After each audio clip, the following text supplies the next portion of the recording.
শারদীয় দুর্গাপূজা সনাতন ধর্মাবলম্বীদের সবচেয়ে বড় উৎসব।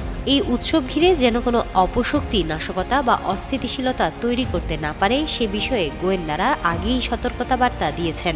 তাদের আশঙ্কা সাইবার হামলা থেকে শুরু করে সরাসরি সহিংসতা বিভিন্নভাবে দেশকে অস্থিতিশীল করার চেষ্টা হতে পারে।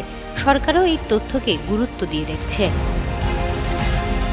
বৈঠকে স্বরাষ্ট্র উপদেষ্টা লেফটেন্যান্ট জেনারেল মোহাম্মদ জাহাঙ্গীর আলম চৌধুরী বলেন, জেলা পর্যায়ে আইনশৃঙ্খলা কমিটিকে এখন থেকেই কার্যকর ভূমিকা রাখতে হবে। ইতিমধ্যে আনসার সদস্যরা মাঠে নেমেছেন। অন্য আইনশৃঙ্খলা বাহিনীকেও প্রস্তুত থাকতে হবে এবং গোয়েন্দা তথ্য বিশ্লেষণ করে যথাযথ পদক্ষেপ নিতে হবে। সভায় আরও উঠে আসে জাতীয় নির্বাচনকে বাধাগ্রস্ত করতে অপশক্তির তৎপরতা, রাজনৈতিক দলগুলোর কর্মকাণ্ডের কারণে আইনশৃঙ্খলার অবনতি, জুলাই আন্দোলনের মামলার অগ্রগতি, মাদক ও গুজব ইস্যু, আন্দোলনের নামে সড়ক অবরোধের কারণে জনদুর্ভোগের কথাও উঠে আসে।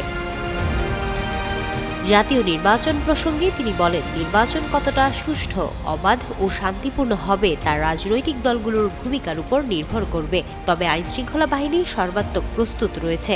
জনগণের অবাধ অংশগ্রহণই হবে মূল চাবিকাঠি, আর সেটি নিশ্চিত করতে হবে রাজনৈতিক দলগুলোকেই। তিনি আরও বলেন, গণতন্ত্রের পথে উত্তরণের ব্যক্তি স্বার্থ ও দলীয় স্বার্থ বাদ দিয়ে সবাইকে ঐক্যবদ্ধ হতে হবে। কারণ ঐক্যে ফাটল ধরলে ফ্যাসিস্ট শক্তি প্রবেশ করে বিশৃঙ্খলা তৈরি করতে পারে।